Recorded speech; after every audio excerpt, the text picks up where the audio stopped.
संत के द्वारा भगवान नाम उच्चारण करवाना और आर्त भाव से भगवान को पुकारना। कई ऐसे उदाहरण, इसीलिए हम चीख के कहते हैं कि कोई भी हो, कहीं भी हो, कुछ भी कर लो, जब तक भगवद आश्रय नहीं लोगे तब तक शांति तुम्हारे अंदर नहीं, विश्राम नहीं।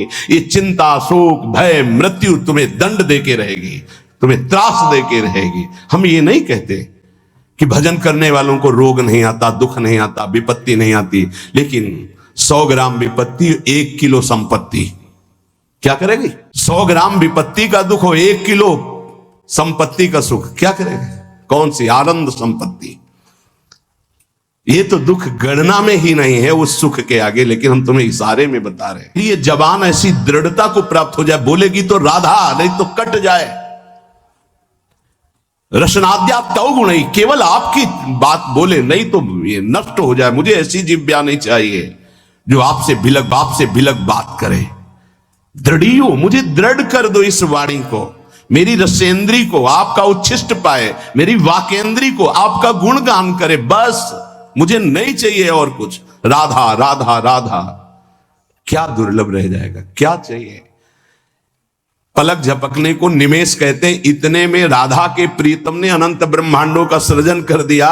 ऐसी किशोरी जो हमारी है और ऐसी किशोरी जो के अधीन लाल जो है, मुझे क्या चाहिए समझ में नहीं आता। कोई पदाधिकारी हाथ मिला दे तो छाती फुला के गर्भ में घूमोगे, वो पता नहीं दोबारा तुमसे मिले कि ना मिले, तुम्हारी बात समझ पाए कि ना समझ पाए।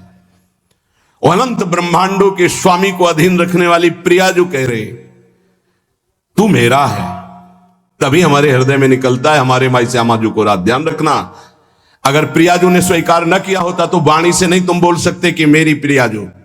ये तभी बोल सकते हो जब प्रियाजू ने स्वीकार किया है। तभी यहां बैठे हो वृंदावन में प्रियाजू के घर में, तभी आप प्रियाजू के निज जनों से प्रियाजू की बात सुन रहे हो। स्वीकार करो पहले कि प्रियाजू ने तुम्हें स्वीकार किया है।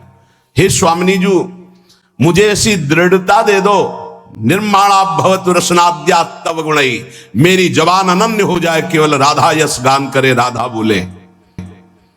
सदा स्थातुम कांखे विपिन वर कुंजे तव नवयो, प्रियाजू मेरे शरीर को ऐसा कर दो कि वृंदावन छोड़ के ना जाए। ऐसा रोग दे दो, ऐसी परिस्थिति दे दो, ऐसी घटना कर दो कि वृंदावन से कभी बाहर जाने लायक ही ना रहे। बड़ी कृपा। घबरा जाएगा हृदय, रोग दे दो। नहीं नहीं, हमें कहीं भी रखो, रोग मत देना। भव रोग तो लगा ही है, उसको तो तुम जान ही नहीं पा रहे, जो तुम्हें बार बार जन्म मरण, कैसा कैसा कष्ट है। जीव मानो योनि में आया, गर्भ में आया, 9 महीना रहा, मर गया, फिर दूसरे गर्भ में गया। क्या दुर्गति है जीव की, समझ पा रहे? मानो योनि में हुआ, ऐसी जगह जन्मा, उठा के फेंक दिया, उठा के फेंक दिया, जैसे कोई डस्टबिन में कूड़ा फेंकता है। क्या दुर्गति है जीव की, समझ नहीं पा रहे। आज तुम विवेकवान हो, बुद्धिमान हो, स्वस्थ हो, प्राप्त कर लो प्रभु को, नहीं कल पछताना पड़ेगा। कुछ काम नहीं करेगा तुम्हारी बुद्धि। जो बहुत बुद्धिमान है ना, यही देख लेना, यही तुम्हारी दृष्टि नहीं है इसलिए तुम्हें दिखाई नहीं दे रहा, दूर से दिखाई दे रहा है। कल जैसे बोले थे आज फिर बोल रहे हैं, यदि प्रभु के चरणों का आश्रय नहीं लोगे, नाम जप नहीं करोगे, शास्त्र मर्यादा का उल्लंघन करोगे, कोई भी हो, कितनी भी ऊंचाई, कितने भी बड़े पद में, कहीं भी तुम्हारा जितना भी वैभव है, तुम्हें संतोष नहीं प्रदान कर सकता। तुम्हारी चेतना तुम्हें जलाएगी, देख लेना। चिंता, शोक, भय, डिप्रेशन, दुख, इससे मुक्त नहीं हो सकते। कागज में लिख लो चाहे दिमाग में लिख लो। आज पुण्य काम कर रहे हैं तो खूब जय जय, और कल हमें बताना जब पुण्य का नंबर बदलेगा, तब तुम्हें उत्तर मिलेगा कि जीवन का तुमने क्या वस्तु खोया। जहां से बनना था वहीं नास्तिकता ले आए, अब क्या तुम्हारे अंदर रह गया है। बहुत शायद सत्संग में याद हो, एक बार सुनाया था, ये बहुत प्रिय संत के द्वारा बताई हुई बात थी कि एक बहुत बड़े डॉक्टर थे जो विदेश से, अमेरिका आदि से डॉक्टरी से, बिल्कुल नास्तिक स्वभाव। जब कभी किसी संत की बात आती तो सीधे निंदा और गालियों से बात करते थे, अरब खरब रुपए साहब, और इतने बड़े सर्जन के डॉक्टर उनका सम्मान करते थे। एक बार किसी संत ने उनको समझाया कि डॉक्टर साहब आप बहुत बड़े हैं, लेकिन इतने बड़े नहीं कि माया के थप्पड़ को झेल जाए, इसलिए भगवान से तो नास्तिक। कौन भगवान, कैसा भगवान, कहां भगवान?